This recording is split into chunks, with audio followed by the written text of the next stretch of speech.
All right. Well, good morning, everyone. Welcome to today's webinar. We are kind of doing a repeat of what we did last year with a little bit of a twist. This is live trading global markets. John Netto is going to be trading today for the next hour and a half. He has special guest and good friend Denise Shull on this morning. Denise, are you online? Hey, yep. Here I am. We've got you. She is president of ReThink Group, which is a psychological risk management human performance consultancy.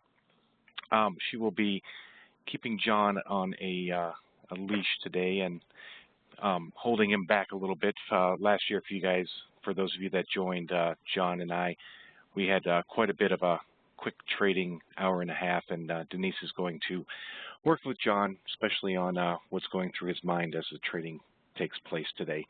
Good news is we've got some markets that are moving around. I know John has put on some positions overnight, which he'll talk about, and then I'm sure we'll use it trading quite a bit this morning also.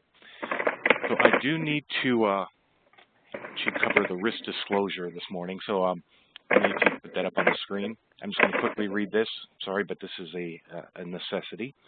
Futures trading consists of substantial risk of loss is not suitable for every investor. An investor could potentially lose all or more of their initial investment. Risk capital is money that can be lost without jeopardizing one's finances, security, or lifestyle.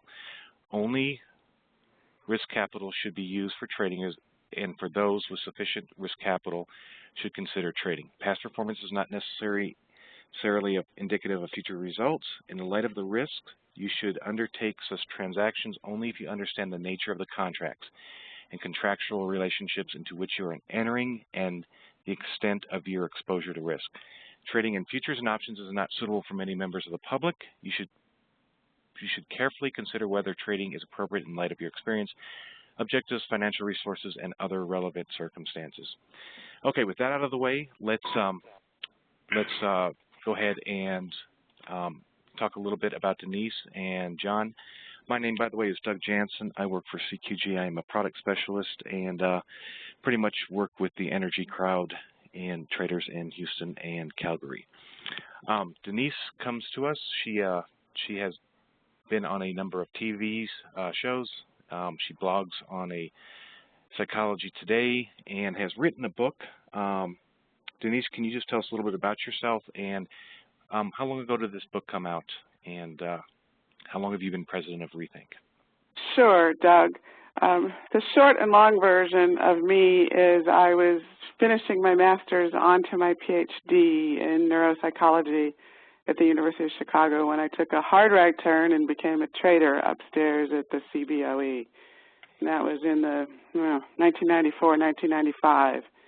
And then around 2003, I had an opportunity to rewrite my master's thesis, which showed that all humans use emotion in all decisions. And I was like, whoa, trading psychology has got this wrong. And so on the side, I started working in trading psychology while continuing to trade. And that turned into essentially a book that came out from McGraw-Hill in early 2012 called Market Mind Games, and a whole lot of clients and education and webinars and research on my part, and here we are.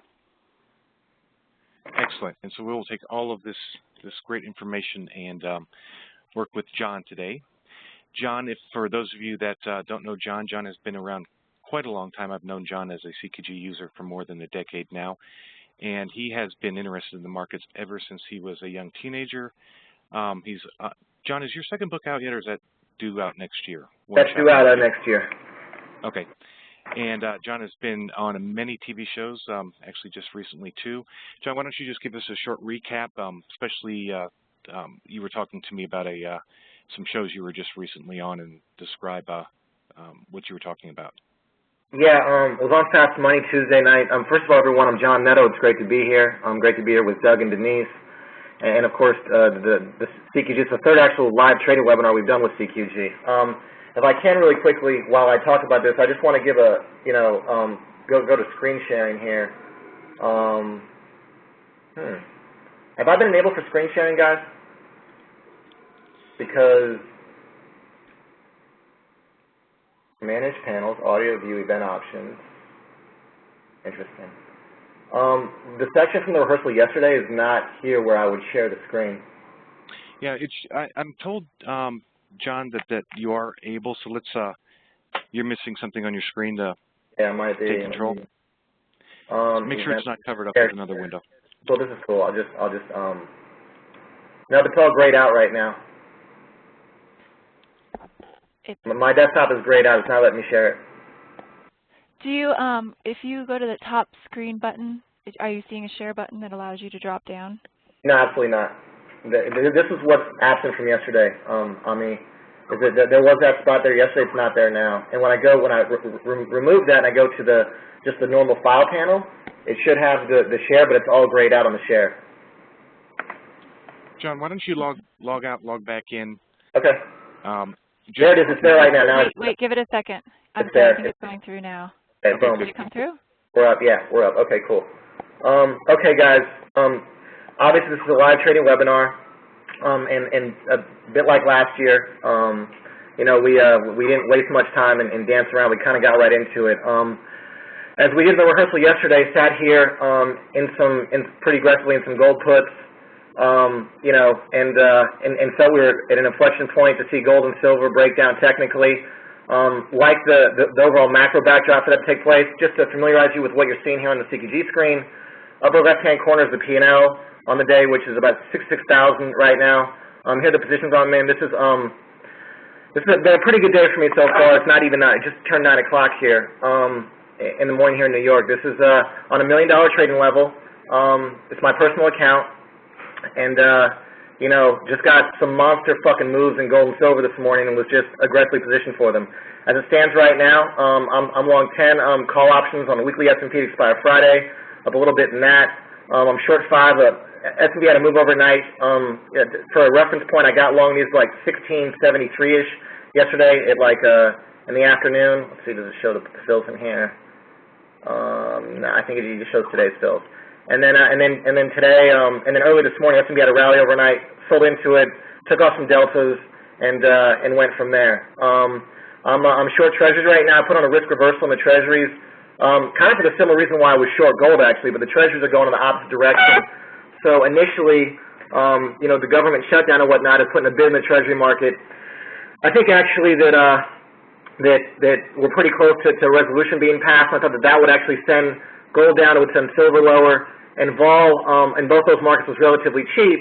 And so if we look at the purchase and sales aspect here, you can see the gold puts right there of about 20 grand, made 12,000 on silver this morning, made about 37,000 from being short gold. We was just trading a lot of gold here. A big move happened about 7:30 in the morning. Let me try and minimize some of these things so we can sort of, I try to create the setup, but stuff just got so wild this morning. You know, just trading all around these markets, trading around here, right in there. You can see the red yellow cell, you know, sold 25, bought some of those back, came in here, you know, punched it for freaking, just traded a lot of size in this area as well. CQG averages your prices and whatnot, and took it accordingly. The P&L on CQG doesn't actually update the options very well on gold in terms of right up here. So our mark-to-market P&L is around like 75,000 right now because it is.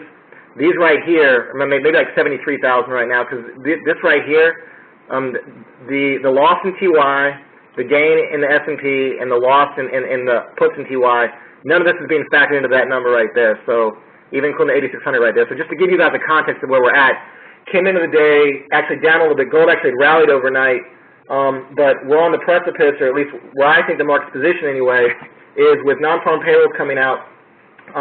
I do believe that the stuff that we're seeing in the government will be short-lived. I think that very shortly there's a lot of people on the sidelines in terms of hedge fund people out there, and so if we do get stronger labor data, the first of that's going to be ISM this morning at 10 a.m. You know, we gonna have some opportunities. So far this morning, like I said, showing this TY position. It's going against me, but I plan on actually getting in more as we open up here. I do think that the market's going to start to smell some of the asymmetry that's out there and go from there. Obviously, you know, I mean, I'm very pleased by the start of this webinar, but I didn't expect that it would you know, happen so fast. So, at any rate, that's where we're at. Denise, go ahead and work some stuff in and ask me some questions because I've just thrown a bunch of stuff at the audience and a lot. Yeah, John, I'm wondering if you can talk about the context that you were thinking about yesterday, because context is so important to interpreting price action, and so it's so important to choosing positions, and you're really good at being able to explain context. Sure. Just for everyone's reference, here are all the fills from this morning that I was trading, in terms of with silver and with gold and all this stuff here. You can see I was in there swinging some sides and whatnot, but to answer Denise's question, the time frame, obviously got an early start at 5:57 in the morning, got that TY position and worked all the way up until 8:41 here as things tended to die down. In terms of the context of these trades, a lot of what I do is, speaking of the word context, is contextualize the global macro, or at least I'm a short-term macro catalyst trader, and so a lot of what I do is take market sentiment. I collaborate with some incredibly sharp individuals. I have on this call with me people I work very closely with, Bill Glenn, who's a phenomenal technician and treasury trader. My brother is a electrical engineer, worked in Silicon Valley for a number of years, and he does a lot of my research systems testing. Spencer Staples from Econ Alpha, who is the best U.S. economic forecast in the country. Jason Roney heads up the global macro group at Gelder. Have some very meaningful conversations with him. And in terms of defining the context of this, the context of this trade really goes down to, you look at the quarter end of what took place in terms of, there's about 40 billion or so that had to be hedged in terms of long.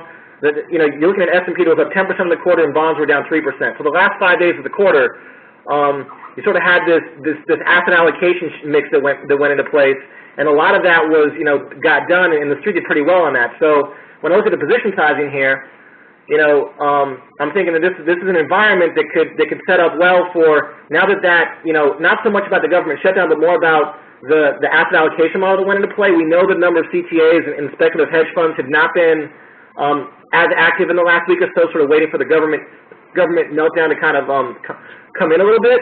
And when I look at sort of technically where things have gone, the levels that Bill Glenn had pointed out to me, and just sort of what the market was doing, it set up to me a really unique opportunity. And you couple with that, Denise, that the market at least is anticipating. You look at some of the people like Deutsche Bank, Goldman Sachs, for non-farm payroll, Stock and Societe Generale posting 240,000 labor number.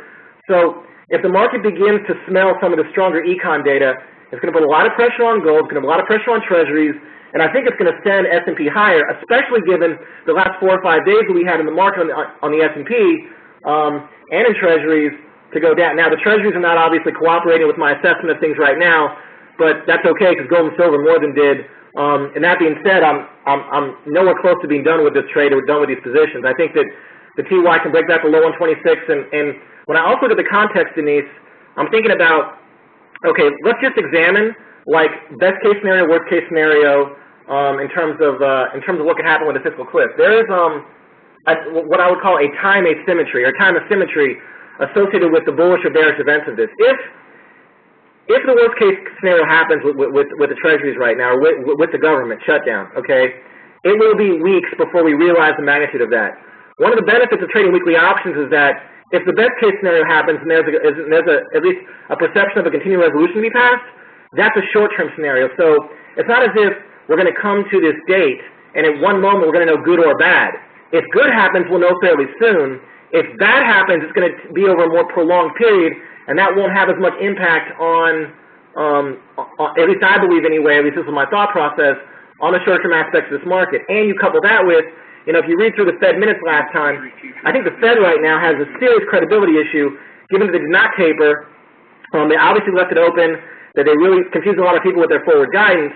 But if you throw in a strong bit of labor data, which some prominent forecasts from the street seem to suggest that that's what's going on here, Treasury market could be really vulnerable to a pullback, especially if you parlay that with some type of continuing resolution or even perception that Congress and the White House is going to put together a budget deal. So I thought those would impact gold. They'd impact silver. Gold technically was setting up and appeared very vulnerable. Silver was also very vulnerable. And sometimes it's not going to happen at 9:30 in the morning Eastern time. It's going to fucking happen like at 7 a.m. and you've got to be ready to hit it and go. So John, what you've got there is, I don't know, 30, 40 factors that are interwoven and interlaced, and the relationships between them. Maybe you could give the audience you didn't just learn that in one day. all of different things and how they relate to each other and how you look at different markets and how they'll have an influence on each other. Sure. Just wondering if you could say a sentence or two about. John, before you start, let me interject here. In this particular WebEx, we are going to take questions throughout the hour and a half. Okay. So you have two options to submit questions. You can do it right through the WebEx interface, or you can actually I'll take them through my email, which is doug@cqg.com. And so I'll interject these questions throughout the next hour and a half for Denise and John. All right, go ahead, John. Great. Yeah. So in terms of like putting all those together, I guess like a lot of people, I start with sort of a basic, just really quickly position update. I did a lot of delta hedging out of this S&P position, but I'm definitely looking. I think we're getting more two-way action this morning. We're kind of sitting near the lows right here. I'm going to go ahead and cover this S&P. So now I'm long these 10 calls again, and some of that's just a field trade. But I do think that once we get over the initial shock, and you can see the calls I got in at 11.25, I'm down a tick on those. But then delta hedging out, I picked up 12.50. So far that's a good. But I do like being long the S&P here. I do think the market is. Given the positioning and the underperformance and the benchmarking that goes on out there, I do think that S&P does catch a bid today, and I think that this pullback overnight is going to give us a shot to do that. So I did some delta hedging around that call position and went ahead and just covered that right there. To your point, Denise, about not learning it overnight. Not learning overnight. Thank you, because my brain gets a little scattered.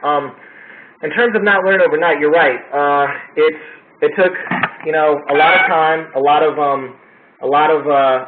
of process, and really the book that I'm finishing up right now that I'm writing with an incredible consortium of authors is meant to provide further granularity and detail over the processes that I use to do that. In essence, what I have here is like a virtual trading room. I sit in my apartment here in New York. I got 8 23-inch flat panels. I have a laptop, an iPad. On Skype, like I said, I have Bill Glenn, who's an incredible technician, Jason Roney, Spencer Staples. So I, in essence, am doing what they did on Wall Street 20 years ago. I have my CQG, I have my Bloomberg, so between being able to read and extrapolate economic data and use the robust charting execution of CQG, I'm able to have a scale that for a lot of people wasn't possible, a while ago. And just in fair disclosure as well, this treasury position, you can see here, going against me right now. I'm short 10 of the underlying, and then these calls here on it. I sold the calls at 14. They're now 20 by 22, so I'm losing some money there. 2,300 down on that. And then let's see, where's the put position on that TY risk reversal I put on. Any rate, so back to your point, Denise. It took a while, but a lot of the things I'd say I'd start with are like, what is market positioning? Because you can have the greatest argument, but if market positioning isn't in sync, you may be a little bit too early or a little bit too late. In the case of the TY here, I thought the market positioning was a little more in my favor than as it's playing out, but that's not the case early on in the day. You made a comment a few minutes ago about the S&P being a field trade, and I want to make a comment about that and then have you. It's a neuroscientific fact, and I'm putting fact in quotes, but it is really true that there is a thing called unconscious pattern recognition or experiential learning. The word we use for it on an average basis is intuition. But that's a real human skill, and it particularly relates to someone like you, John, who's watched the markets for years, where your brain is unconsciously putting together the price movements in the different instruments and asset classes and coming up with I'm going to do this in the S&P. You called it a field trade. I'm saying it's a real event in your brain and it's valid knowledge. I'd just be curious to see if you can say anything about what you call a field trade as opposed to my neuroscience calling it unconscious pattern recognition or experiential learning. Well, part of it is having a plan and why I don't want to ever relegate myself to one austere metric or going about doing things in one way. Like, I still like having a plan of that conveys or encapsulates the thoughts I have about a particular market. And so when I sit back and think about, okay, the bottom line is that I think the S&P for the first week has some structural dynamics that are poised to rally, and if I can provide liquidity behind that move, then I'm in pretty good shape. And so provide liquidity and then, of course, manage risk behind that. Everything I do and everything that the people that I work with do is about maximizing return per unit of risk, okay? And that's a concept that like goes to the trade, to the individual trade you put on, to the multi-billion-dollar portfolio manager. How are you best maximizing return per unit of risk? And when I think about these factors that go into trading, like I was saying, it starts with market positioning. How are people exposed to this move? And this really plays out when you get like Fed events like we got 2 weeks ago, okay? Very few people were positioned for the Fed to do no taper, much less provide the sort of dovish, you know, anemic forward guidance that they did with their summary of economic projections. And so, first things first, you need to understand what the overall sense of the market is. Second thing, and as importantly, is then going to have a compelling argument or case for why things are going to happen. And third, of course, is have a technical approach, which you can overlay those things on top of and then maneuver from there. And for me, like, without the support network around me to like bounce ideas off of, I wouldn't be able to have generated anywhere near the returns the risk-adjusted returns that are out there. And I think that's the most important thing is what kind of risk-adjusted returns are you able to put together, and how can you measure, optimize, and control the risk behind all those trades? And for me, I tend to like to be more long gamma than short gamma because a lot of options market makers out there, you know, if you look at some of the models they use, you know, obviously it's a combination of realized volatility and plus implied volatility, and unfortunately or fortunately for us sometimes, taking into account market position is not always a factor. Sometimes it is. There are some very good options market making models out there, but other times there's some real opportunities when you understand some of the metrics that go into creating these models, and that's, you know, I thought that, you know, vol was pretty cheap on gold, pretty cheap on the S&P. I still think it's cheap on the S&P, and there's going to be a chance to benefit from that two-way trade. John, you made a comment about go ahead, yeah. having a plan and having a compelling argument. And I'd like to hear you say something about how those two work together, how having a plan but then making room for judgment calls as the situation develops, like how you experience that psychologically, if that makes sense, or what's your subjective experience of having a plan, having a compelling argument within that plan, and then watching the market develop it, and sometimes having to pivot. Sure. Let me take a step back. I think one of the benefits of having Denise here is that, like, I firmly believe in the benefits of having a trading coach, psychology coach, mentor, colleague, buddy. All the things that Denise does is I have a trading coach, Nazi Masood from MentalEdgeTrading.com, and I've been working on this for 10 years now, Denise. And as you know, as we've talked about from time to time. And so the ability to adapt and be flexible and maneuver comes from a lot of experience, a lot of transactions, and a willingness to push myself outside my comfort zone over the last decade.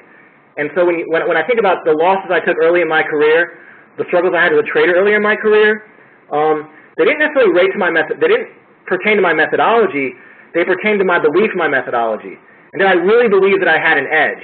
And that was probably, and what happens is if you don't believe you have an edge, you tend to fall into a lot of the trader psychological traps out there of cutting your profits too quick because, oh, it's going to go against me, or letting your losses run farther than they should because some other psychological sabotage trigger like compelled you to behave in that way. And so having the confidence and having the numbers to back me up is a good thing. Let me, if I can, share. Boom. I want to share actually I'm going to bring across. When I talk about risk-adjusted returns, I want to show some ratios here real quick right before we get going before the U.S. equity market opens. I have trade news on in the background, by the way. Let me see here. So here's a little bit about, this is chapter 2 of my book. This is Citra Technology, and this is my track record over the last 4 years on a net monthly basis. Let me see if I can get it to a gross. Let's see if I was timed out. Okay, cool. Boom. Log in. Okay, Protean, name of my book or name of my website, means highly versatile, easily adaptable, and able to take on many shapes and forms. So just some context here of what we're talking about. This is my personal account since 2010, January 2010. The data set is monthly. You can look at some of the metrics here, and I'm going to change this over to daily, gross daily, because that's how much stuff is measured. Quickly, if you look at my max monthly drawdown over the last 4 years, and this is, again, like I said, my personal account, it shows -3%. One of the things that I do, which Citra helps me with, is actually measure daily data to get a sense of where things are going. And the daily data tells a bit of a different story. So instead of being a max drawdown of 3%, if I go to gross daily, okay, you'll see when this updates here.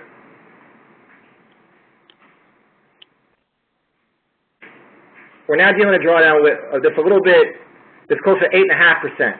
And so for me, like what happens with a lot of hedge funds there and people that invest in various strategies, you really want to get down and drill down to granular daily data to get a sense of how robust the strategy is. But, you know, here you can see here, this is going to the daily data. You see all my losses in here, along with, you know, April 2011, fall of 2011, took some heat in there. October last year was one of my biggest loss days, or biggest loss day of the last 4 years. I remember that well. Some other loss days had a really monster day, early July in here. You know, and again, I only trade my own money. This is all my personal account. This is how I live. It's a good life. And this is all my own personal money. I don't trade outside capital. I need to make sure I say that. I'm not, this is just me. So, you hear that, NFA? So, anyway, what I'm saying is that the way that the things that I pay attention to are like, how can I best maximize return per unit of risk? Because when you trade your own capital, if you make a mistake, you're going to feel it like right then and there, you know? And so I think one of the ratios that really describes what I'm trying to achieve is my max drawdown. Here, graph here, this is the MSCWI World Index, and this is, you know, my drawdown. So you can see 2011, again, had an 8%, 9% drawdown. Again, late last quarter, kind of was approaching that earlier. Obviously, I have to say I'm back at P&L highs again for the year. But that's, you know, it's those drawdown numbers I'm much more concerned with than I am about, you know, like how much return I have. Because if I can control the risk, okay, and keep that constant, the returns should go in my favor. And that's a lot of that is what we talk about in the global macro age. Let me go back to okay, still showing this desktop here. All right, Bill Glenn, I'm just talking through the strategy here. I like being short treasuries. We have S&P sort of rallying off lows early on, this open here. So far, so good. Kind of like how we're positioned right now, but I want to definitely get short more treasuries and maybe even sell back some gold here on this bounce. I'm currently short. I'm currently long 5 gold puts of the October 1320s. Okay, paid $27.20 for those. That market right now is 42.20 by 43.90. Taking some heat in the TY right now. That's definitely the black eye on the screen, down 23.35. Then I'm at 6,000 in the TY right now, about 60 basis points. And of course, obviously got a nice move in the gold, gold and silver overnight. So I do actually think that the TY here is going to go back and test this like this 05 level, 05 half. And I do think that that the market's going to begin to try and smell at least a stronger ISM number coming out at 10 o'clock in the morning. Questions? All right, John. Let's field a few questions here. Yeah. Here's first one with options. Do you usually trade outright options, or do you also trade strategies or structures? I trade both. Structures for sure. What made the outright so compelling this time, I just thought vol was really cheap, and I didn't want to neutralize any of my Greeks by putting a structure trade on. But I definitely will run structures. But in this case, both in the case of the S&P and in gold, I didn't want to neutralize any of my Greeks and wanted to keep that outright and benefit from the true gamma explosion. If gold punched down, that's exactly what happened. And in the same vein, do you also trade spreads or just outright futures? Trade spreads as well. It's not really a facet today per se, but it's definitely something that I put on, whether it's synthetic, like whether it's gold price in euros or whether it's you know, some of the other ideas out there as well. And then here's one. How long do you normally hold your positions? Anywhere from 5 minutes to 96 hours tends to be my holding period. That qualifies 99% of my trades. Like I'm saying, given the size of my account, which is, $1 million trading level, and given the robustness of my returns on a risk-adjusted basis and nominal basis, I trade at such a high velocity that liquidity is not an issue for my strategy. So for me to, benefit from that, there's a lot of liquidity there for me to come in and just do a lot of in and out trading, especially on a morning like this morning where I can maneuver around and understand where things are going. Early on, we're seeing some of those real money asset flows come in right now, which with the hedge funds on the sideline, real money flows have mandates that they must fulfill. And October 1st, at least historically, has been a very bullish day for equities. Given everything else contextually I talked about, I do think that nominally, we will see some equity gain today, and especially if the market smells out that ISM number with any kind of strength, especially in the Labor Day, that labor subcomponent will be the big factor that I'll be calling out in here when I'll be looking to trade at 10 a.m. Eastern Time. Okay, risk-reward question. Sure. Do you trade with the risk-reward ratio? If not, how do you place your profit targets, or do you have them sitting out there, or do you just let the trades run themselves out? And what's your reason for getting out of a trade? So that's kind of a three-question. Okay, there's a 500-page book I have coming out that will go into probably all of that. No, yeah, risk-reward is obviously, I focus more on the risk side than I do the reward side, to be frank. That's my first metric is, okay, what is my risk in this trade? Because I take a discretionary aspect of these things, and I've proven with, with my own, through the various, things here, and that I can show a little bit of flexibility in terms of doing that. Oh, look, I got a little gold scalp there. Gold's going back down again. Interesting. There you go, gold. Okay. I need to unmute that. So gold just punched back towards lows again. I have a feeling I should be buying this. I'm not, though. Note to self, I'm kind of pussying out here. I want to I'm sure these 5 puts in gold here and that 930, the GLD. Alex, where are puts on GLD you bought yesterday, the weekly puts? Where are they at? Where are they at? So they're 281 by 291. All right, sell half at 82. Just flip out a half at 82. I bought some weekly GLD options yesterday, like 112 of them or something, to 127s, and gonna take half the profits here. As I do think this is going to be, this feels like they want to come and test this overnight low in gold. Let's see what we got here. This overnight low in gold here. Test this a little bit, and maybe go down to like 85-ish. Bill, what level do you have on gold right now for support? I think you got to look at the low of the opening range, which is the gap low down there at 1284.35. 84.35, fair enough. Yeah, okay. But everything's way lower right now. Okay. Okay. Good work. Okay, so I don't know if you guys sold half. All right, we got filled at 82, 83, 82. Fair enough. Okay. All right, good stuff. Treasury's working lower here. Bill, keep on top of the TY because I don't feel like I'm exposed enough, and I want to be a little bit more here. Let's move back down to 10 plus. It's actually nice to be selling it. Okay. Again. All right, I'm going to offer just a couple of nickels out there on TY. Right now, I don't want to get too crazy, but I do want to build some exposure here as we head into this move. Note, John said he didn't feel like he was exposed enough.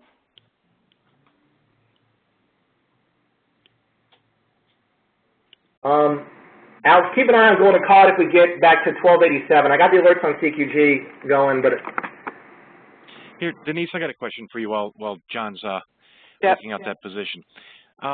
This is the comment. John's got a lot to keep track of, live trading, that is, obviously years of experience. The person is asking, would be interested in hearing your comments on what's going on in John's head. Because, as a trader, there is, a lot of guys will sit there and say, okay, 2 or 3 markets at max I can handle watching throughout the day. John has got a plethora of many more than I could manually trade. And so I guess the question is what do you think is going on in John's head to be able to keep up with everything? Well, there's a couple things. The question's very astute because actually neuroscience research shows that the average person cannot keep track of these many things. But part of what's going on in John's head is that he's got so much experience that for him thinking about these, they are not as discrete as Go ahead, S&P the again. person with experience feel that they are. He's looking at the relationship, let's say, between S&Ps and Treasury, or between gold and Treasuries, or between gold and the dollar. And so while it looks like, you know, practically an infinite number of things, in John's head, it's fewer things because of his experience, because he sees them as relationships. One of the first things I usually do with traders when I'm coaching them is say, what can we take off your screen? What can we get rid of? Because people have the tendency to feel, and this is different than trading more markets, but putting more information is going to give them a greater feeling of confidence. And the neuroscience research shows that the exact opposite is true. It also goes back to what John said about contextualizing. He has this big picture that he is seeing all of these things within. So if someone thinks about how they watch a football game, for example, or a basketball game, and they're used to watching it, you know, they can see all 22 players and kind of what's going on, which is a lot of things to keep track of because they're used to the context and they understand the game of football. So that's what's going on in his head, is a lot of experience, a lot of things where he knows the pieces and parts that relate to each other. In practicality, it's coming out of that delta head, grab a little something like pace and rent on S&P options.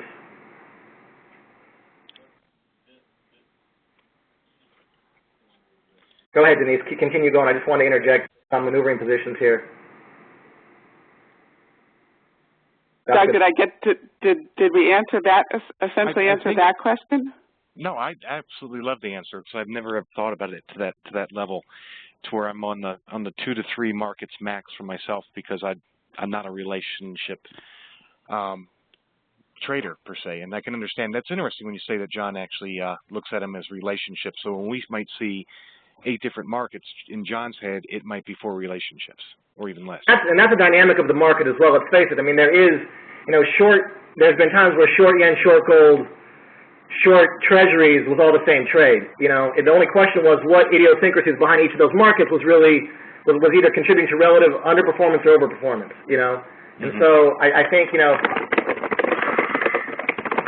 and so when you think about some of these things, like in each market, like if you were to ask me for a breakdown on sugar, on wheat, on corn, what spreads we're doing, all those things, like I wouldn't be able to provide or contextualize as well, but there are between, if you look at the current, I mean, all these things are driven by the supply of money out there, okay?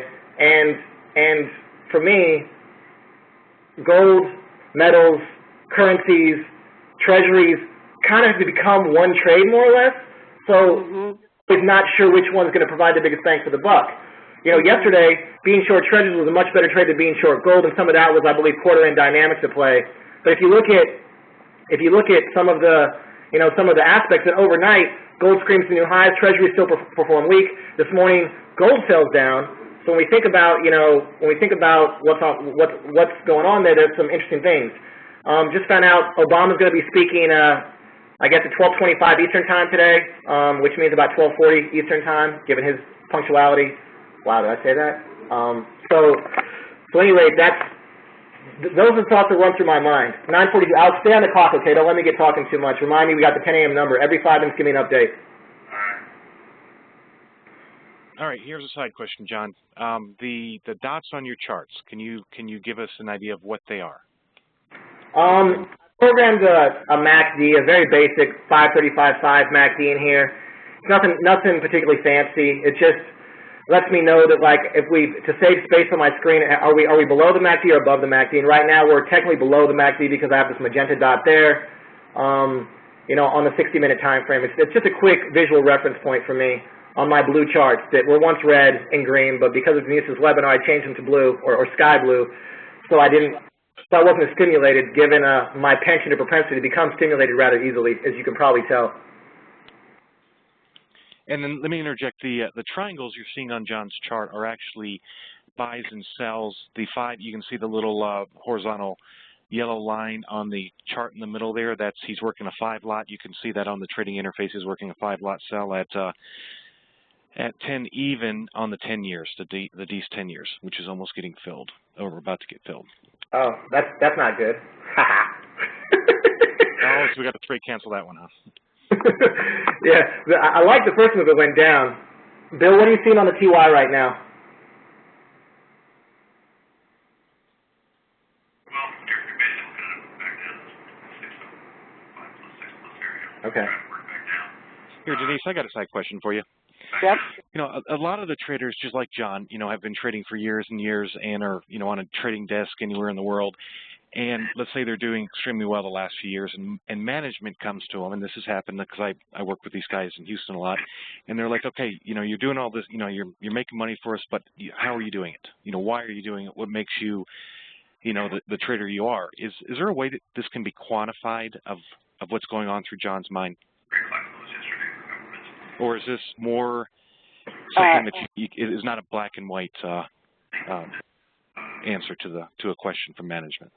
Well, not black and white, but there is actually an element that's been shown through some neuroscience research on the prospect of trading. And it's essentially reading other people through the numbers. The psychological term for it is theory of mind. The term that some people may know is mentalizing. But there's some really great research out of Caltech that shows that that skill, that what we think is that intangible, unquantifiable skill amongst traders, is that they are reading other market participants through the speed and rhythm, the dance of the prices.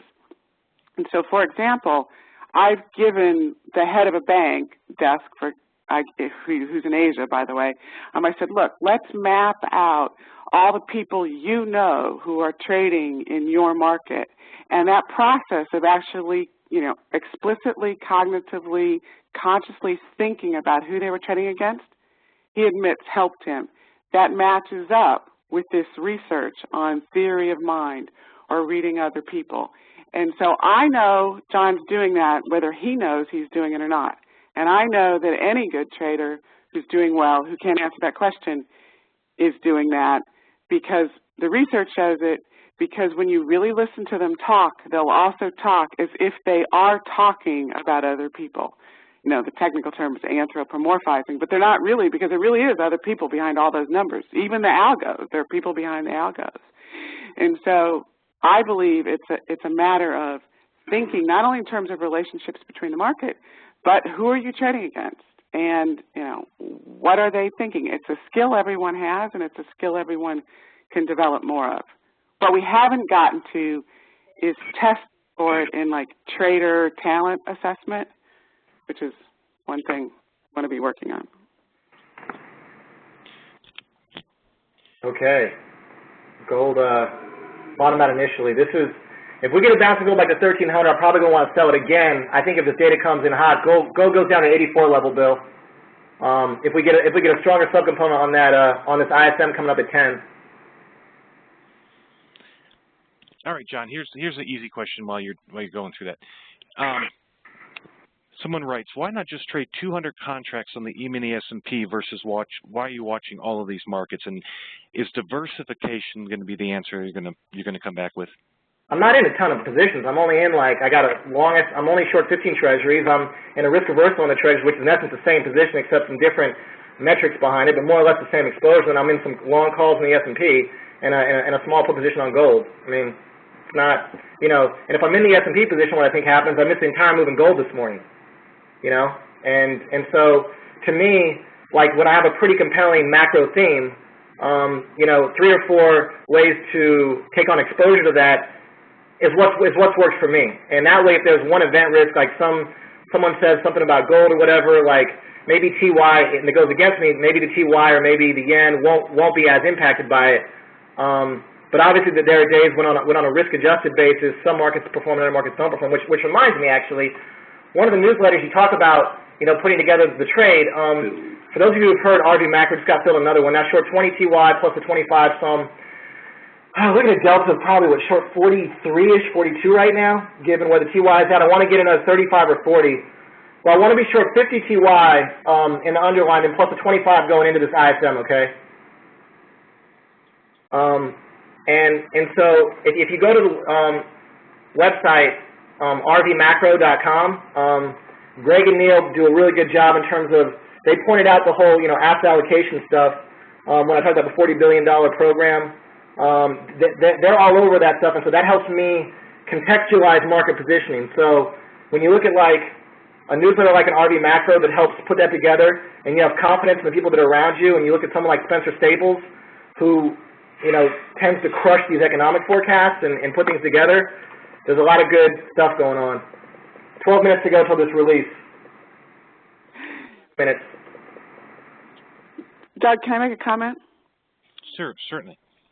So one thing John said in there that maybe was or wasn't clear is he's got this big picture of what he expects to happen, but then within each market that he trades, essentially, as he said, it's kind of the same position or essentially the same position, but he's limiting his exposure because maybe a piece of news that will come out in the shorter term will affect treasuries but won't affect gold as much, or will affect gold but not affect treasuries as much.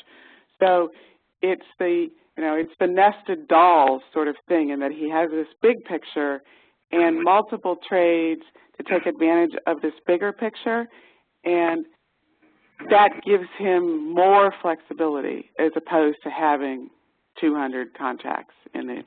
Oh, and don't get me wrong, I get in 200 contracts all the fucking time. That's not an issue. Trust me. It's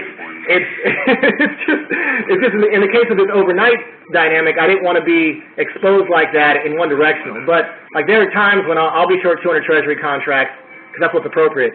And that's, and there you go. So I think that when you keep all that in mind, tell him 5 more TY, Bill. That's the rub there. John, here's a question that someone asked. When you look at the macro, micro economic inputs into the market, and then technicals, what's your priority?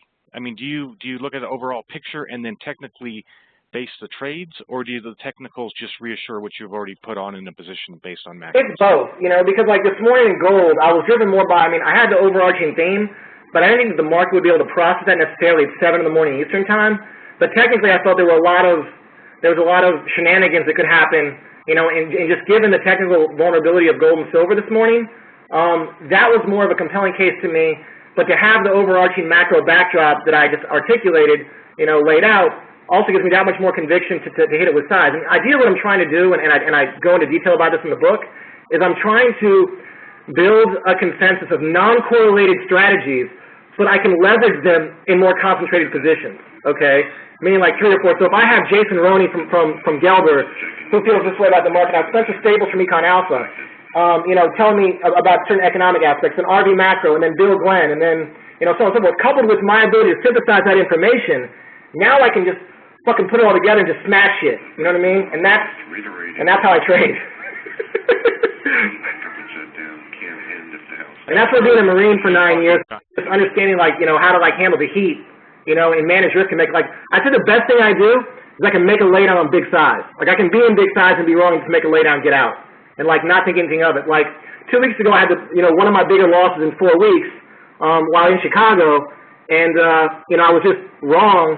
I wasn't wrong. I love the product. I was thinking about it this morning, actually, wishing that same trade setup would happen again, because I would love to hit it again. It just didn't work out. But I was really excited. Obviously, I have a ton of passion for this stuff, and I internalize it, and the people that I'm around are very passionate as well. 2 weeks ago, when I was back, Jason Roney was writing one of the chapters in the book, and a group of us from Gelber went to hang out and talk with one of Jason's mentors. And there's a ton of passion there and a ton of spirit. And when you listen, if you put me up against a $1 billion manager, I'm gonna fucking crush him. Because if we have the same skill set, but I have the nimbleness and flexibility to get around positions that he just can't. It's not I'm better than he's better, but I don't have to deal with the same capacity constraints that he does. And because of that, I have a lot more opportunities. So for me, I think that there's actually benefit in being small. You don't have anybody as your boss. You can just do what you got to do and just go about your business. And yeah. Clock, Alex. All right, I'm gonna get focused in here. No more questions till post 10 o'clock. So Denise and Doug, this is your shot. Your chance to shine. One thing I want to note is is John, as he used the word passionate. There's this idea that traders have to be emotionless or take the emotion out of it. And I think, as I said before, brain science shows you cannot make a decision without emotion. That's essentially a fact to all neuroscientists. So one of the things that goes wrong in trading is people attempt to take the emotion out of it, and they're bound to fail because the brain uses emotion, and I'll just use the spectrum between fear and confidence, or the extreme spectrum between panic and overconfidence. You're always somewhere on that spectrum, and knowing where you are and why you're there actually helps you make a better decision. If you try to say, I'm not going to be afraid, I'm not going to be overconfident, you're really cutting yourself off from a big piece of data that your brain is using. And so one of the things John has just got going for him at this point, partially because of his personality, partially because of his training in the Marines, partially because of his long-time experience, is that he's got that passion and his feeling of confidence or lack of confidence totally integrated into his decision-making. You don't hear him trying to say, oh, I'm not afraid, or, I got to get more confident. You're never going to hear him say those things. It's part of what he's doing, okay, which means he's leveraging his whole brain in the way the brain really does make a risk decision, opposed to the way we've been taught we're supposed to risk. Yeah. Does that make sense, Doug? No, it does. And, right. There's a few questions that I'm going to, in that same vein, I'm going to wrap up here. It kind of goes on, everybody looks at the markets differently. Of course, John's coming from a relationship. I'm more of a technical trader, even though, my biggest, I guess, battle right now is pulling trades too early when they go in my favor. I don't have any problem on the risk side. And I guess, how long have you been working with John, Denise, and what was some of the biggest hurdles you helped John get over? A trading coach for decades, but it's not me. It's Nazi Masood. I've been working with traders also for about a decade. John and I are just friends. We met when I moderated him on a panel maybe 5 or 6 years ago. And because I'm also a trader or was a trader, and, we like to talk about this stuff a lot. But the things I end up working on are helping people understand this fear to confidence spectrum and how to integrate it into their decision-making as opposed to set it aside. How to understand the market as other people. How to understand the market as relationships. But that first one, the where you are in the fear to confidence and turning that into data. I call it emotion analytics and getting systematic about asking yourself where you are. One of the big emotions of traders that gets acted out is fear of missing out, or in academic terms, it's fear of future regret. And so that's what causes people to hang on to losers too long. It's what causes people to try to get too big at the wrong point in time. And if they go about analyzing when this fear of missing out, which we don't see much of in John,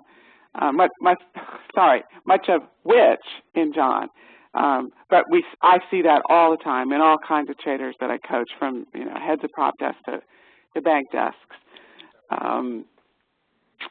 That's a big one. But to answer the question in short, it's really taking emotions into account and learning how to understand them as data. And then that leads you down the path of knowing when a feeling is an impulsive feeling driven by something else, or an intuitive feeling driven by your experience, your pattern recognition, you're seeing the price action, your technicals, and how all of your technicals are coming together, being able to say, hey, my brain's telling me, my body is telling me with the feel that this is. Hey, I need radio silence for 2 minutes here, okay? No questions, no comments. We're coming to this number. Bill, you're ready. I want you to look at the NI-US eco on Bloomberg and pick out that employment subcomponent number. That's what the market's going to fucking drill down on here. Okay, I'm going to hit some gold shorts here as well. This should go back down to 84 again. Probably a little position squaring that goes off. But 1 minute to go, I'm going to hit gold short. I'm going to hit some more TY short, and we'll go from there. Let's bid. And it may take the market a second. So, like, if you can see this bill, call the employment subcomponent, because I'm going to be watching the screen of what happens here.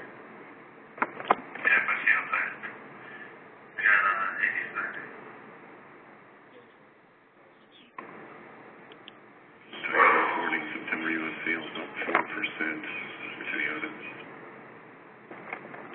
The Italian Prime Minister led a meeting with PDL head Alfano once again in Rome. Going to offer 5 up here, just provide some liquidity on gold. Count it down from 30, Alex.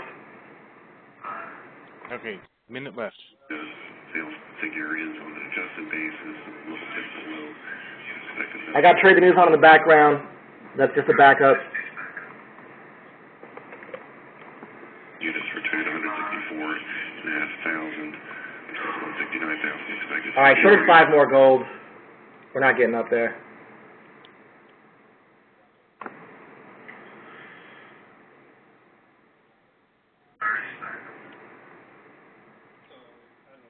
Offering 25 more TY. With the ISM manufacturing data and orders, monthly sales numbers, that's top of the hour. I'm short 50 TY now. Got some bids down here. Short 10 gold.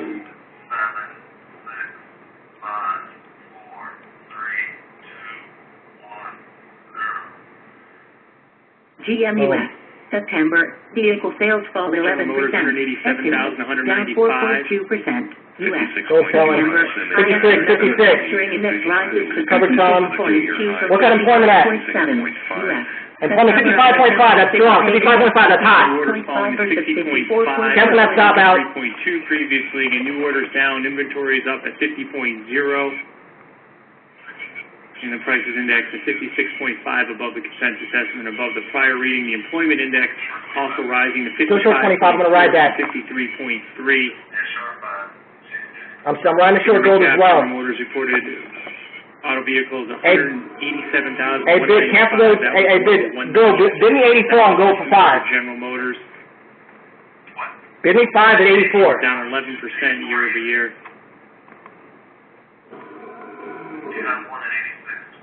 Okay, I'm sorry. Can't cancel 84. Just ride 86.20. Thank you. I didn't see that there. You're right. Known for the PMI manufacturing activity, the PMI index at the highest reading since April. Senate rejects 54-46 House spending plan tied to health. Now we're going to start thinking about the ADP tomorrow, everyone. We got ADP coming out tomorrow, 8:15 a.m. They process this data. You're going to start seeing people on the street come out. They're going to probably raise their non-farm payroll estimate, and that's going to cause a sell-off in Treasury. That's my angle here. U.S. Unadjusted sales down 4.3%. Estimate down 2.5%. Commenting that U.S. debt ceiling is in focus after the government shut down.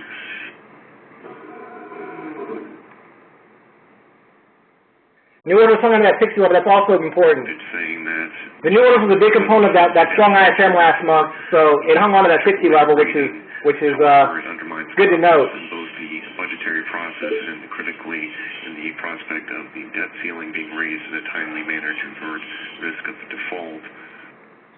Commentary from Fitch.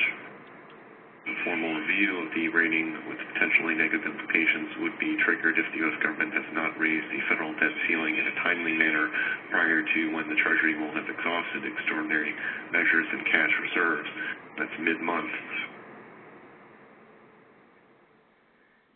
They don't make it easy to hang on. We're on the right side right now. They're not going to make any kind of word now. We get on the CR, they will fucking crush the fucking long end of the yield curve. Seeing the euro move to lows of the U.S. session as well. Especially with this last ISM data. You know, manufacturing's been like the one sort of like it's been hard, but this is strong. Employment subcomponent, new orders held its level. Down just 8 pips. What was it that we had? Inventory 50.47 and a half. Employment 55 for 55 points. That's strong.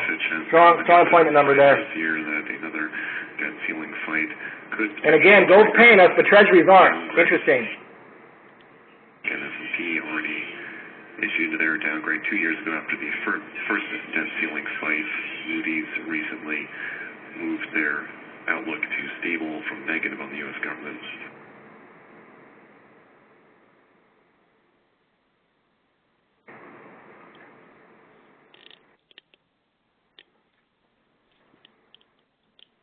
What's S&P doing right now? I don't even fucking have it up. Let's round it. There we go.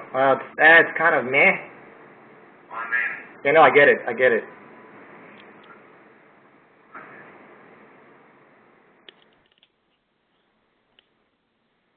Gold's trying to bounce.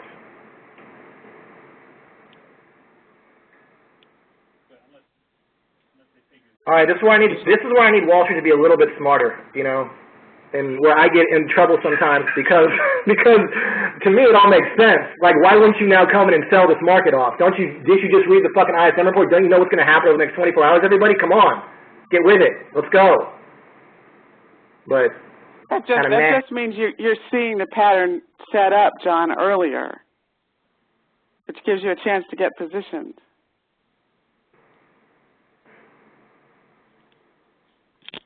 Ford on its sales call now saying they expect third quarter U.S. industry sales rate will be at its best since the fourth quarter of 2007. Balance out. The Okay. very short-term implications of this number. Right. You're looking at, you got watching CNBC constantly. Yeah. On the death threat. Right. About, Conviction. Today, you can't get a Congress that can land the same sandbox. So it's a balancing of all that different information at the same point in time. And I think you have some risk on the table. People that are short don't want to be short, yeah. on market. Because if you do have, this sort of problem going into the debt situation in all of October, as much as, it's not going to happen for 2 weeks. Nissan September U.S. Sales down 5.5%. Estimate down 4.8%. Hey.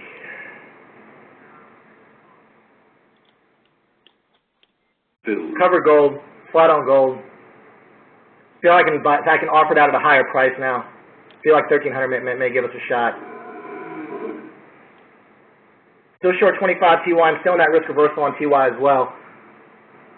And still got those 5 puts on gold on top of that,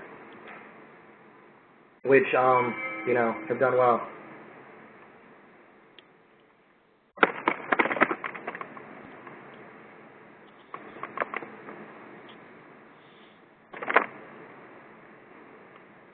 And gold is trying to, some shorts, a little bit nervous shorts, some squaring here.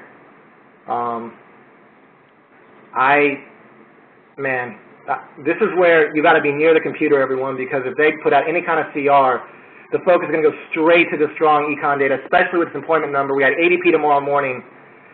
It's not happening here. It's not going to happen in the next 25 minutes, but TY, when they shake this out and they smell this data, and with the Fed having zero fucking credibility, they're going to crush the long on the yield curve here.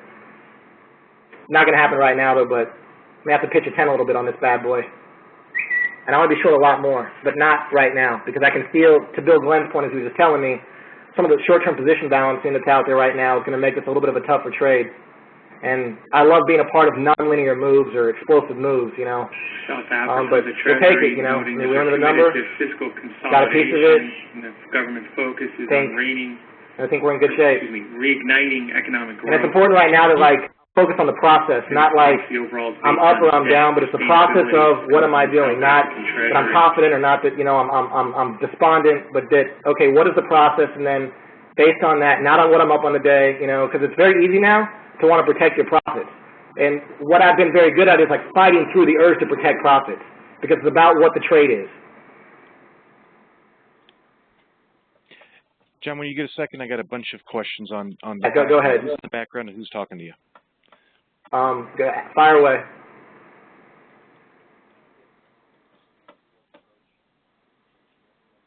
Go ahead, Doug. Oh, no. There's a number of questions on who do you have in the background? Who are you talking to? Yeah, Bill Glenn is one guy that I work with. I've mentioned his name a few times on this broadcast. He's an extremely sharp electronic treasury trader. Does a lot of great technical work. He actually wrote Chapter 5 of the upcoming book, The Global Macro Edge. And then my brother Alex Netto is in the background as well. And I have Trade the News going on top of that.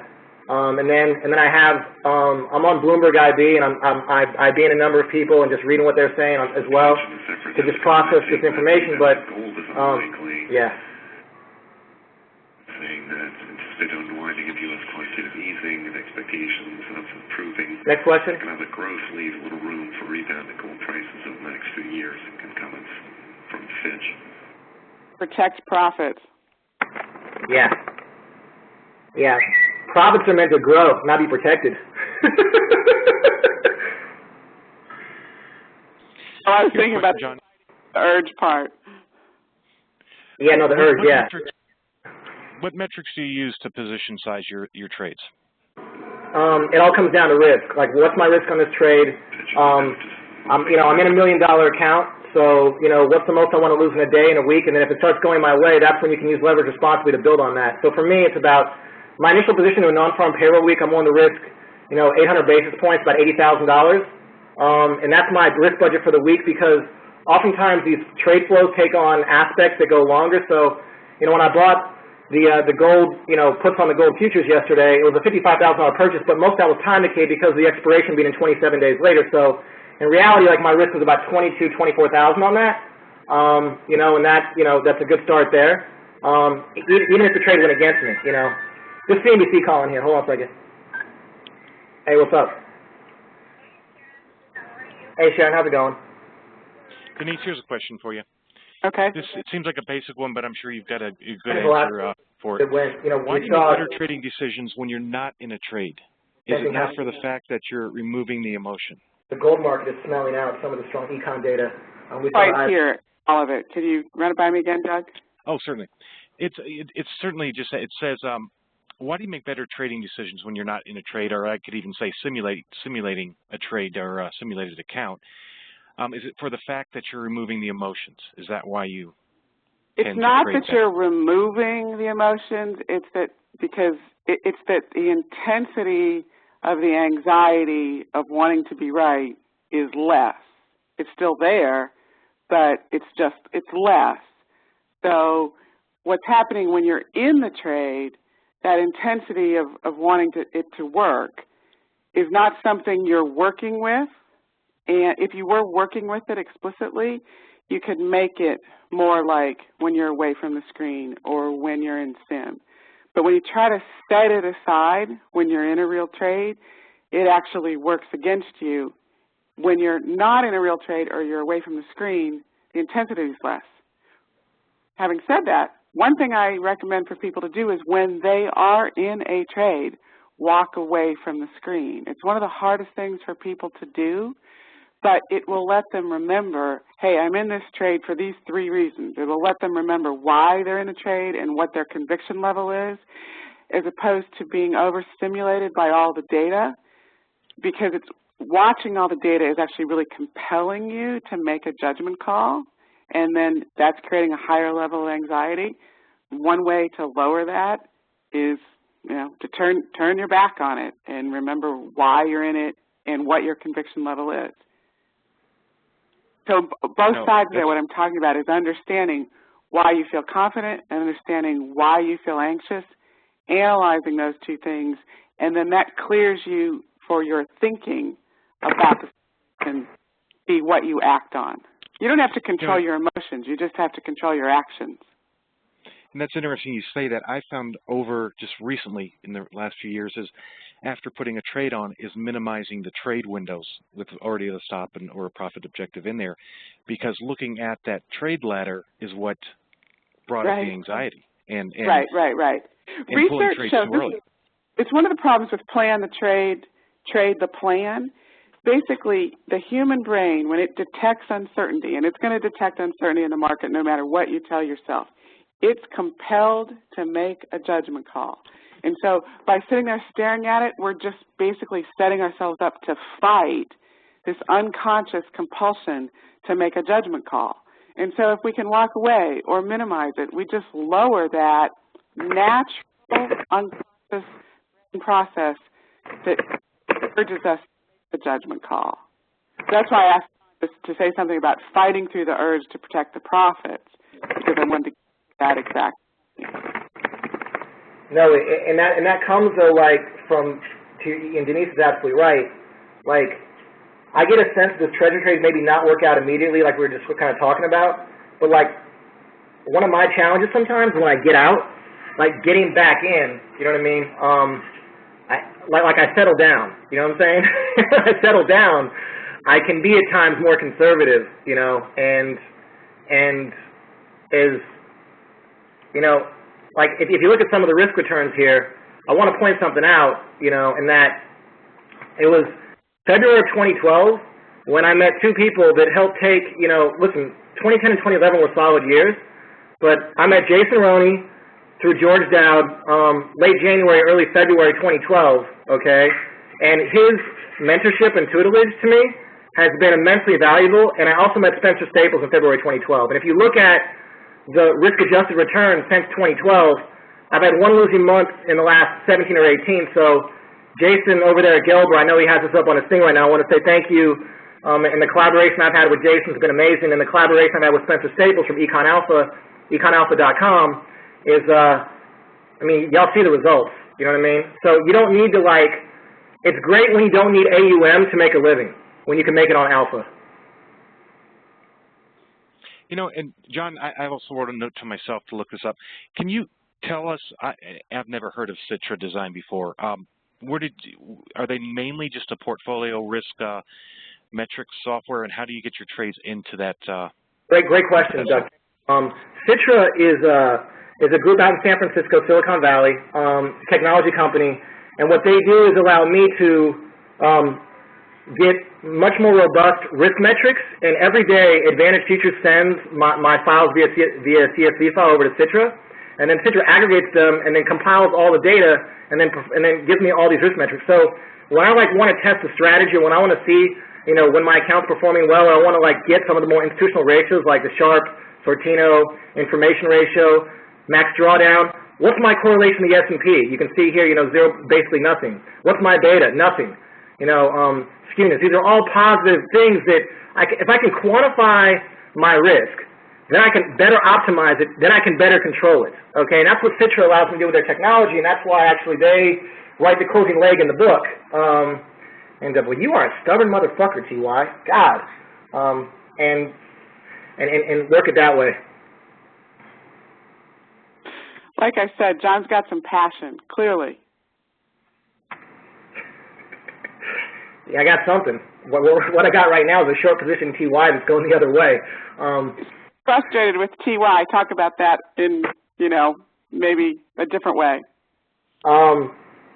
This is not my first rodeo, obviously, being in a position that's kind of not going in my favor, but I do think that conceptually that there's some market positioning dynamics that are at play here, given what's taking place in the headlines and with the government.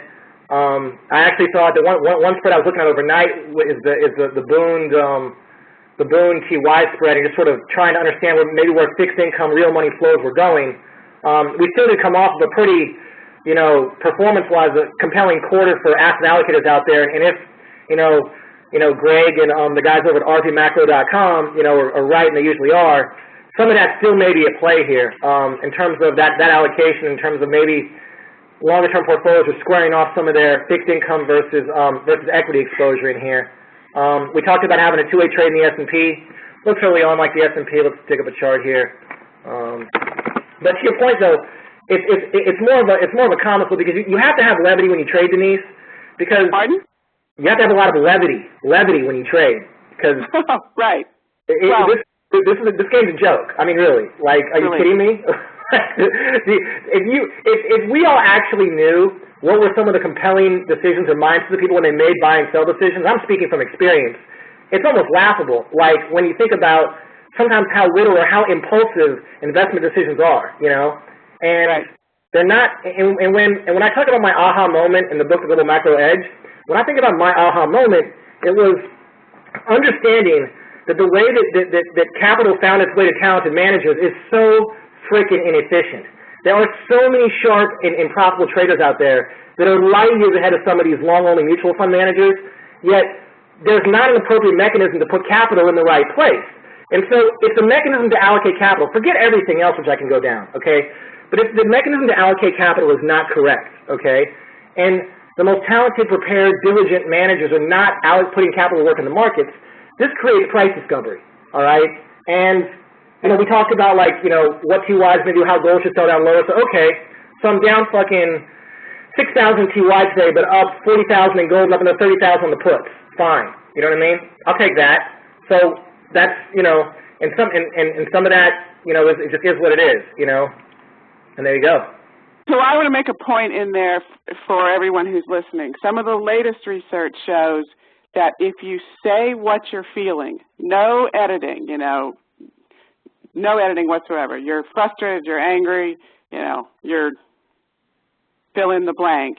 It actually helps you dissipate that emotion and then behave or take the intellectual choice that you want to. And you might not notice it, or you probably do if you think about it that way. John's doing that. When his first comment about how stubborn, with a few descriptors, that TY is being, he was actually expressing how he felt about it, and that's helping his intellect or his cognitive analysis take over. But it's allowing himself to feel what he feels about it, say it, and then work through his analysis. If that makes sense. It's part of the way I said he has his emotions integrated into his decisions. Yes. We got 10 minutes left, but let's try and get some questions in here. I don't see myself doing too much. Market seems like it wants to settle down. Alex, did we get filled on the other side of those puts I bought yesterday on the GLD? We got, we're still in 50s. Well, what's that market trading right now? 263 by 272. Okay. And we're offering 350? Yeah. Okay, fair enough. All right, go ahead. We've got quite a few questions that have come through over the last hour plus. Yeah. I can't, of course, get to every single one of them, but this is what I'll do. If I didn't answer your question. And real quick, live trading, hashtag live trading. So you got questions, guys, tweet them out on Twitter and hashtag live trading. Doug, if you can walk people through that real quick, that'd be a great way to. Alternative is send it to Doug at cqg.com. I will get those over to John so he can respond directly back to you. Let's get to this question, Denise. I think this is a little bit in your area, and this is one that I like because I've heard this for a long time. I'm interested that John has his P&L displayed, of course, with the open position window to the left and the P&L on top of the trading interfaces. Do you find that advisable? We hear don't trade the P&L, don't look at your P&L, but certainly John's got it across the screen. How else am I going to manage risk, Denise? The truth is, everyone knows their P&L anyway, whether they put it up there or not. And so, I think if you can tell that it feels worse to you looking at it, take it down. If you can't tell any difference, I don't think it matters. And because intuitively, unconsciously, you kind of know. Oftentimes, people think it's worse than it is. That's a funny thing that I've noticed over the years. But they actually think they're doing worse than they are. Go S&P, pop, baby. New highs S&P. Let's go, baby. In other words, there's not one standard answer. By the way, that's another thing about trading. It's very similar, but at the end of the day, it's a fingerprint. And everybody's got to find exactly their own style, even though their fingerprints look the same. The way that you interact with the market and the way your relationship to the market is and the way you think about it is something you've got to work through for yourself and come up with what feels right to you in terms of how you understand what is really just this big, huge social game communicated to us through these dance of numbers. Mm-hmm. All right, John, directed to you. Do a live trading update, guys. Give an update if you can, someone. On CQG. Yeah, Alex, do an update live trading, update positions and P&L. John, this is to you, even though it's a psychology question, and certainly it has to do with the 10 years. The question is it fear, stomach feeling, intuition, anger, frustration? Because I noticed that you had a buy stop for 50 earlier on, which would have reversed your position. Is this one? What are the feelings that you've got on this trade? Say that questioning. I'm sorry, just the last part of that, Doug. I was communicating with Alex. Yeah, I'm sorry. The question is, what are you feeling on this 10-year trade? And I'll interject again that I saw you had the buy 50 lot in there that would have reversed your position before the number came out. Yeah. Is it an uncomfortable feeling? Is the question, or what's going on in your mind on this 10-year trade? I mean, you're. It's a fight, but it's a fight that I feel confident is going to go my way because I understand. I feel like I didn't have a good feel of this market. Obviously, you have to manage risk because no matter what. But I feel like that there's more short-term market positioning dynamics that are pushing us around. But longer term, the aha moment's going to happen and TY is going to sell down. The econ data we're going to see this week is going to ultimately, reconcile fixed income managers and even hedge fund guys that can get back into this once they begin to smell that there's any kind of a resolution going on in DC. And looking technically at the move the TY's put in a yield base from a 3% yield up to like the 248 or 247 yield, it may take a day, but you're going to want to be short at this level 48 hours from now. I'm going to wish I had more size on in 48 hours this 126.09 spot. I'm very confident of that. But again, it's not going to be without some good two-way trading given some of the headline risk coming from DC.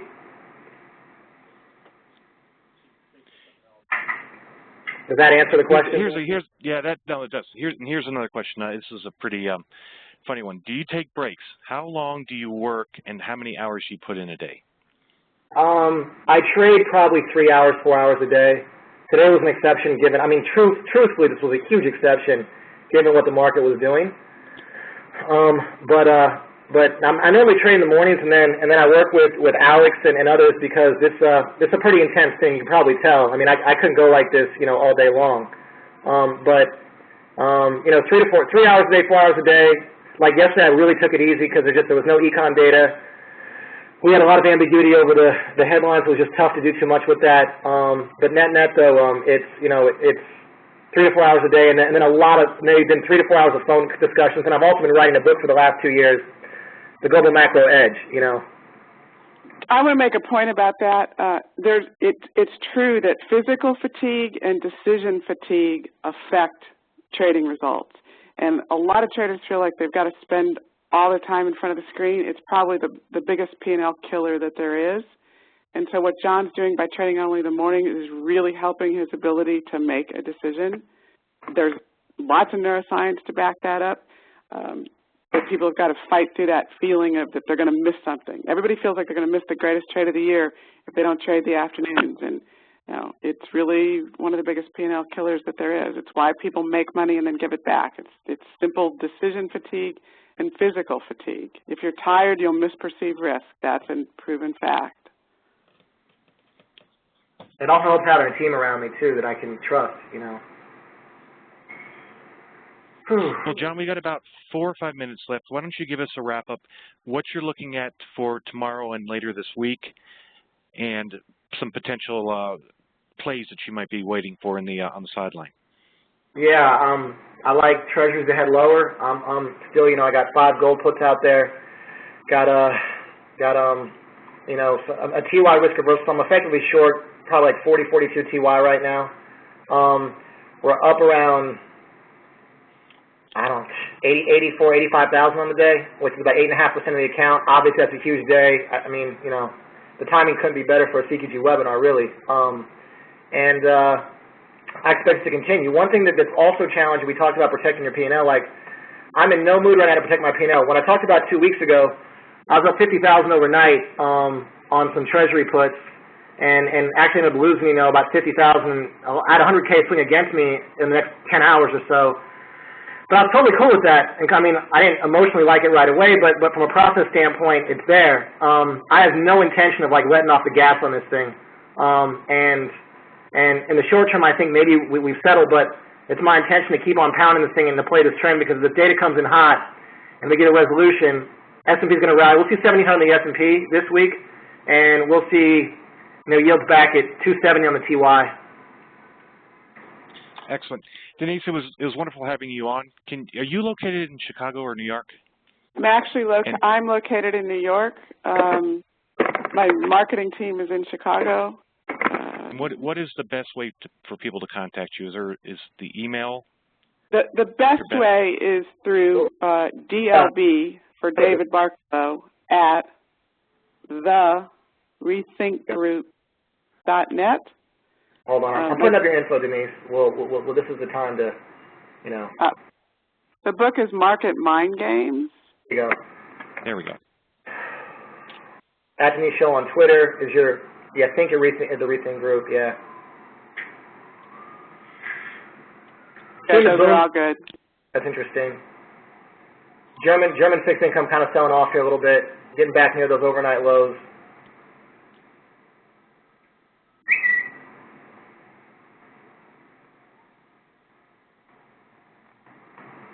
Okay. One thing, if I can just make a summary. Standard or conventional wisdom in trading psychology is mostly wrong based on neuroscience. And it's my belief that the more a trader understands what neuroscience is teaching us about what I call the brain on risk, the better they're likely to do. Using emotions as information, analyzing them, understanding judgment calls. Yes, discipline's important. Yes, focus is important. Yes, a plan's important, but there's too much of a focus on that compared to how we know the brain really perceives judgment calls in these kinds of risk situations. So, trader after trader after trader start using their brain the way it's designed, and it shows up in their P&L. Excellent. I'd like to thank both of you for putting on this webinar. It's always been a big draw. And John, we look forward to doing it again next year sometime. Yes. Same format. I think this is great to watch how you look over the markets and actually make some good money today. So it's been fun watching. I don't remember how we ended up on the P&L last year, but either way, it's fun to watch you trade and how you view the markets. Absolutely. We are recording this. This will be on our website in about 2 days. So. Awesome. Thanks so much, everyone. Thank you. With that, this is where we're going to end off. And again, if you have any questions, email them to Doug@ckg.com. I can get them to either Denise or John through that way. Thanks a lot, guys. Take care.